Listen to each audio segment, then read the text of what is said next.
So who knew when jumping into this week's episode, that time I was reincarnated as a slime, that the star of the show would definitely be Shuna, and just kind of her anger and her rage that she's been bottling up finally pouring out and just basically like kicking some serious ass.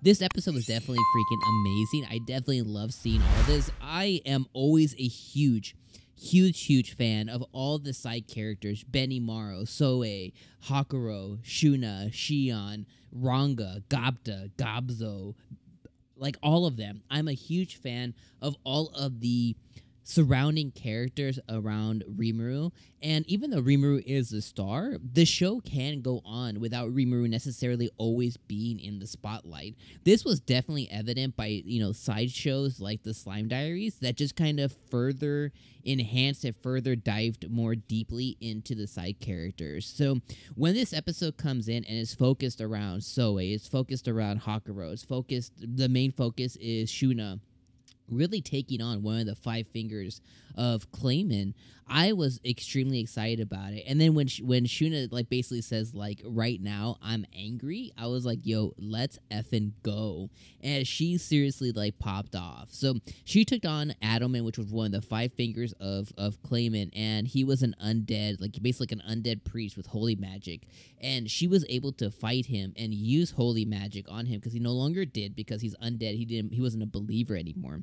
She used holy magic on him, and she was able to open his eyes, and he was so like just baffled by the fact that she used holy magic. And she was like, holy magic isn't dictated by who you are, it's dictated by who you believe in and what you believe in, and a strong belief. And he was just so like amazed and baffled by that because he's undead. He was like, I thought there was no way that I could ever use holy magic again. And in that moment, he begins to use holy magic, and he uses the same power where Rimuru had fought before, where he had fought, I forget what her name is. It's like right there on the tip of my tongue, but you guys know what I mean. Like when he had that epic fight, he used like the same move, and Shuna was able to overpower by using the move overpower, and was able to take that move and basically like re kind of cast it on him and basically wipe out him and his army and everything.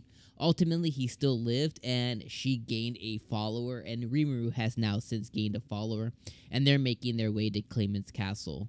Well, all of that went on. WALPURGIS finally started, and Rimuru was able to finally meet a lot of the other demon lords, including the demon lord that summoned Shizu. And I was very, very excited and very nervous about what is the interaction going to be between Rimuru and him, and like what exactly is going to happen. And he even says, like, he's clinching his fist, like, yo, can I hit you right now?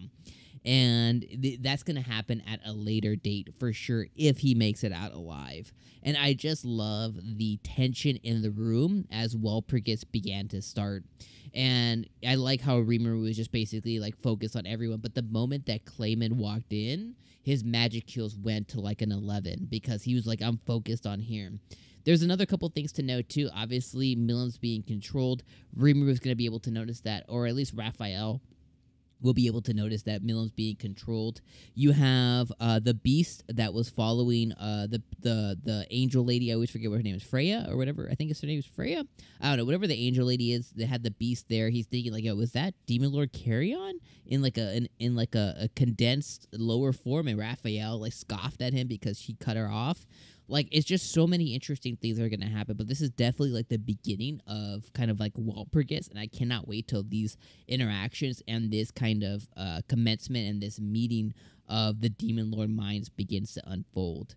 All of this, again, happening as Clayman's castle is now being intruded upon, but with Soe, but with Hakuro, with Shuna, as they are now being led to there by the undead Adelman guy. So it's all extremely interesting, and this episode was just so badass, and I really dug it from beginning to end. I thought this episode was amazing. It was entertaining.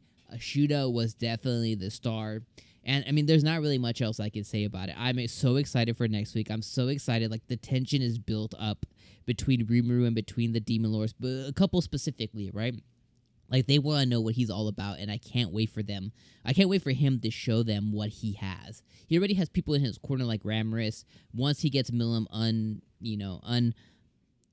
untangled or whatever she's in, once he gets the thing that's shackling her, he has Milim on his side, and I think he'll be able to get other friends through this as well. And I'm also very excited for him to meet Veldora's sister. So let me know what you guys thought about this episode down in the comments below, guys. Holler down in the comments what you guys thought. What was your favorite part, and did you like when Shuna kind of went badass?